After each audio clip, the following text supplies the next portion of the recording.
Quand vous vous sentirez transporté d'admiration par les beautés de la terre, pensez au monde à venir, qui ne connaîtra pas la souillure du péché ni les affaires de la mort, et d'où aura disparu toute trace de malédiction. Représentez-vous la demeure des élus et souvenez-vous qu'elle sera infiniment supérieure à tout ce que votre imagination peut concevoir de plus beau. Les splendeurs de la nature ne sont qu'un faible reflet de sa gloire. Il est écrit, ce sont des choses que l'œil n'a point vues, que l'oreille n'a point entendues, et qui ne sont point montées au cœur de l'homme. Des choses que Dieu a préparées pour ceux qui l'aiment. Dieu nous les a révélées par l'Esprit. 1 Corinthiens 2, 9, 10. Le poète et le naturaliste peuvent nous parler de la création.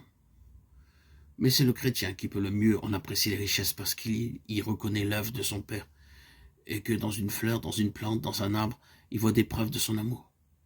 Nul ne peut apprécier à leur juste valeur les montagnes et les vallées, les fleuves et les mers, s'il ne les considère comme l'expression de l'amour de Dieu envers les hommes. Dieu nous parle aussi par les événements de la vie, où se révèle sa main providentielle, ainsi que par l'influence de son esprit sur nos cœurs.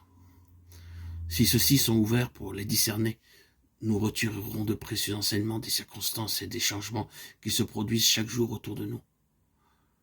En pensant à l'œuvre de la providence, le psalmiste dit « La bonté de l'Éternel remplit la terre ». Que celui qui est sage prenne garde à ces choses et qu'il soit attentif aux bontés de l'Éternel. Psaume 33, 5, 107, 43. Dieu nous parle dans sa parole. Nous avons là une révélation claire et précise de son caractère, de ses voies envers l'homme et de la grande œuvre de la rédemption. Elle renferme l'histoire des patriarches, des prophètes et d'autres saints, hommes d'autrefois. C'étaient des hommes de la même nature que nous.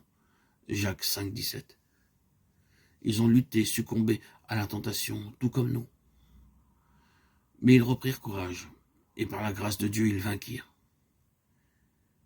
Et la contemplation de leur victoire encourage nos efforts pour atteindre la justice. Quand nous considérons les précieuses expériences qu'ils ont faites, la lumière, l'amour et les bénédictions qui leur échurent en partage et l'œuvre qu'ils ont accomplie par la grâce qui leur fut donnée, l'esprit qui les inspira allume dans nos cœurs la flamme d'une sainte émulation. Il nous inspire le désir de posséder un caractère semblable au leur et de marcher comme eux avec Dieu.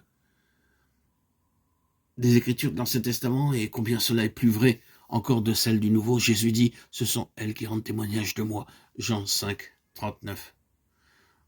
Oui, la Bible tout entière nous parle de Jésus-Christ, le Rédempteur, celui en qui sont concentrées toutes nos espérances de vie éternelle. Depuis le récit de la création, car rien de ce qui a été fait n'a été fait sans lui. Jean 1, 3.